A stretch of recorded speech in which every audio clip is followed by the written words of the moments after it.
Now, since corporeal things are governed by spiritual things, as has been shown, there is a certain order of corporeal things. It is necessary that the higher bodies are governed by the higher intellectual substances, and the lower ones by the lower ones. Because even to the extent that any substance is superior, so much is its virtue more universal. But the intellectual virtue of a substance is more universal than the virtue of a body.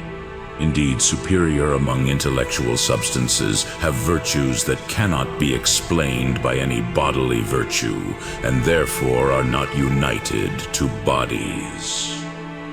But the lower ones have particular virtues which can be explained by means of some corporeal instruments, and therefore it is necessary that they should be united to bodies. But just as the superior among the intellectual substances are of more universal power, so they receive the divine disposition from him even more perfectly, in that they know the reason of the order down to the details of the order through what they receive from God.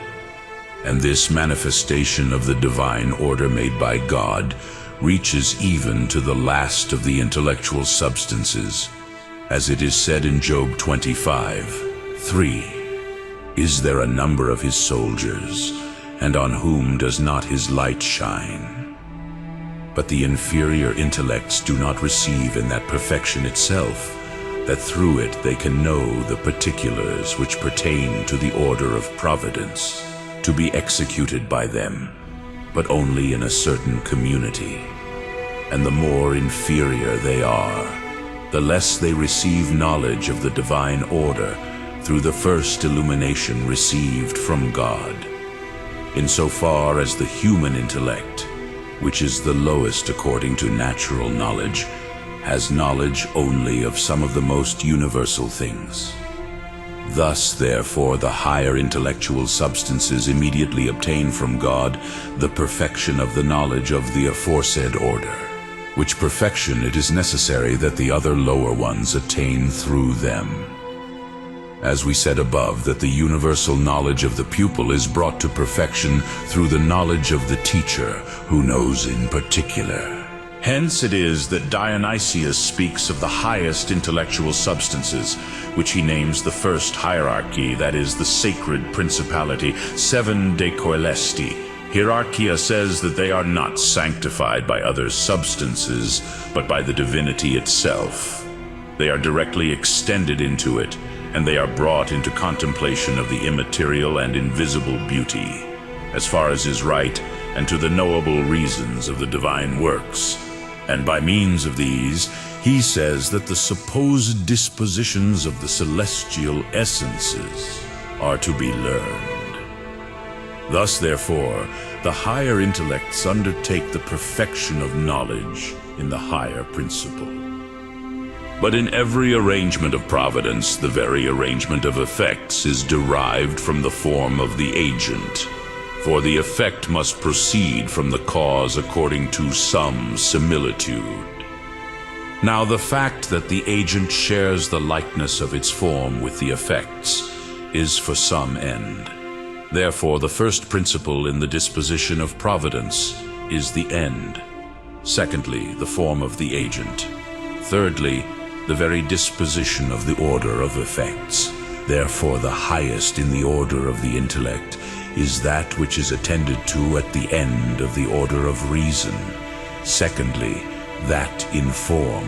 And the third, that the disposition of the order itself is not to be known in any higher principle.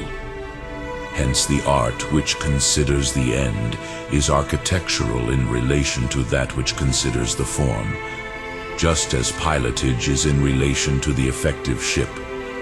But that which considers form with respect to that which considers only the orders of motions which are directed to form. Thus then, there is a certain order among those intellects who perceive immediately in God himself the perfect knowledge of the order of divine providence. because they perceive the reason of the highest and first order of providence in the very ultimate end, which is divine goodness. Some of them, however, more clearly than others, and these are called seraphim, as if they were burning, because by burning the intensity of love or desire is usually designated, which are about the end. Whence Dionysius says, 7 de coelesti hierarchia, that from this name of theirs is designated their mobility about the divine, fervent and flexible, and the reduction of the inferiors to God as to the end. But the latter perfectly understand the reason of the order of providence in the divine form itself. And these are called cherubim, which is interpreted as the fullness of knowledge. For knowledge is perfected through the form of what is known. Wherefore Dionysius says that such a designation signifies that they are contemplatives in the first operative power of divine beauty. The third, however, consider the very arrangement of the divine judgments in itself, and these are called thrones, for by a throne is signified judicial power, according to the saying, you sit upon the throne, and judge justice. Wherefore Dionysius says that by this nomination it is signified that they are humble and familiarly open to all divine receptions. But the premises are not to be understood in this way, as if the divine goodness were one thing, the divine essence another, and his knowledge containing the disposition of things another. But because according to these his consideration is one and another, there must also be order among the lower spirits who, through them, achieve a perfect knowledge of the execution of the divine order through the higher spirits. For those things which are higher among them are also of more universal virtue in knowing, whence they obtain the knowledge of the order of providence in more universal principles and causes. Lower ones, however, in more particular cases, for the man who could consider the order of all natural things in the heavenly bodies would have a higher understanding than he who needs to look to the lower bodies for perfect knowledge. Those, then, who in universal causes, which are the means between God, who is the most universal cause, and particular causes, are able to know perfectly the order of providence, are intermediate among those who are sufficient to consider the reason of the aforesaid order in God himself, and those who in particular cases need to consider. And these are placed by Dionysius in the middle of the hierarchy, which, as it is directed by the highest, so directs the lowest, as he says in the 8th chapter, Kale, yesterday. A certain order must exist among these intellectual substances as well. For the very disposition of universal providence is indeed distributed first among many executors. This is indeed done through the order of dominions, for it is for the lords to command what others shall execute. Whence Dionysius says, 8 de coelesti hierarchia, that the name of dominion designates some anagogue superimposed on all servitude and superior to all subjection.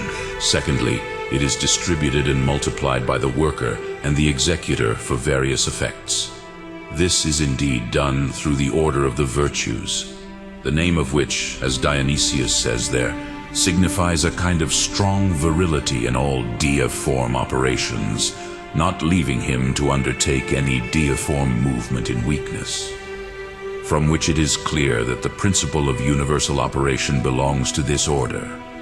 Hence it seems that to this order belongs the motions of the heavenly bodies, from which, as from certain universal causes, particular effects in nature result.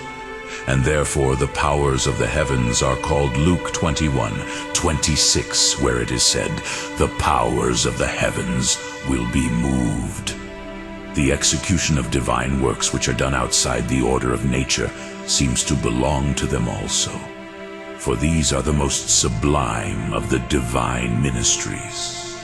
for which reason Gregory says that those spirits are called virtues, by which signs are most frequently wrought. And if there is anything else universal, and first in the execution of divine ministries, it is fitting that it should belong to this order. Thirdly, the universal order of providence, already established in its effects, is kept undisturbed, while those things which might disturb this order are restrained. This indeed pertains to the order of powers. Wherefore Dionysius says in the same place that the name of powers implies a kind of well-ordered and unconfused organization about divine receptions. And therefore Gregory says that it pertains to this order to ward off opposing powers. But the lowest among the higher intellectual substances are those who receive the order of divine providence as divinely cognizable in particular causes, and these are immediately preferred to human things. Wherefore Dionysius says of them that this third arrangement of spirits orders human hierarchies by consequence. But by human things are to be understood all the lower things of nature and particular causes, which are directed to man and yield to man's use, as is clear from the foregoing. A certain order also exists among these. For in human affairs there is a certain common good, which indeed is the good of the state or nation, which seems to belong to the order of principalities. Wherefore Dionysius says in the same chapter that the name of the principalities designates something of a guiding nature with the sacred order. Because of that, in Daniel 10 mention is made of Michael, prince of the Jews, and prince of the Persians, and of the Greeks. And thus the disposition of kingdoms, and the change of dominion from nation to nation, must belong to the service of this order. The instruction also of those who exist as leaders among men, in matters pertaining to the administration of their government, seems to look to this order. There is also some human good which does not consist in the community, but belongs to someone according to himself, yet not useful to one alone, but to many, such as those which are to be believed and observed by each and every one, such as those which are of faith, and of divine worship, and other such things. And this pertains to the archangels, of whom Gregory says that they give the greatest news, as we name Gabriel the archangel, who announced to the Virgin the incarnation of the Word, to be believed by all. But there is a certain human good that belongs to each one singularly, and such belong to the order of angels, of whom Gregory says that they give the lowest news, whence they are said to be the guardians of men according to the Psalm. Hence also Dionysius says that the archangels are intermediate between the principalities and the angels, having something in common with both, indeed with the principalities, inasmuch as they exercise leadership over the lower angels, and not undeservedly, because what is peculiar to men must be dispensed according to what is common. But with the angels, because they announce to the angels, and through the angels to us, whose task it is to reveal to men the things that pertain to them according to the analogy of each one. For this reason the last order assumes the common name as if it were special, because it has the duty of informing us immediately, and for this reason archangels have a compound name from both, for archangels are called like chief angels. Now Gregory also assigns the organization of the heavenly spirits in a different way, for he enumerates the principalities among the middle spirits immediately after the dominions, but the virtues are among the lowest, before the archangels. But on closer inspection, both arrangements differ slightly. For according to Gregory, principalities are called not those who are placed before the nations, but those who are also presided over by the good spirits themselves, as if they were the first existing in the execution of the divine ministries. For he says that it is necessary for a principle to exist first among others. Now, according to the assignment mentioned before, we have said that it belongs to the order of the virtues. Now, according to Gregory, the powers are those which are directed to certain particular operations, when in some special case, apart from the general order, something miraculous must be done. According to which reason they are arranged quite conveniently with the lowest. But both ordinances can have their authority from the words of the apostle. For he says in Ephesians 1:20, appointing him, that is, Christ, at his right hand in the heavenly places, above all principality and power and dominion, from which it is clear that when he ascended, he placed powers above principalities, and above these virtues, above which he placed dominions. Which order Dionysius observed. But to the Colossians, speaking of Christ, he says, whether thrones, whether dominions, whether principalities or powers, all things were created by him and in him. From which it is evident that, beginning with the thrones descending, he placed dominions under them, and under them principalities, and under these powers. Which order Gregory observed.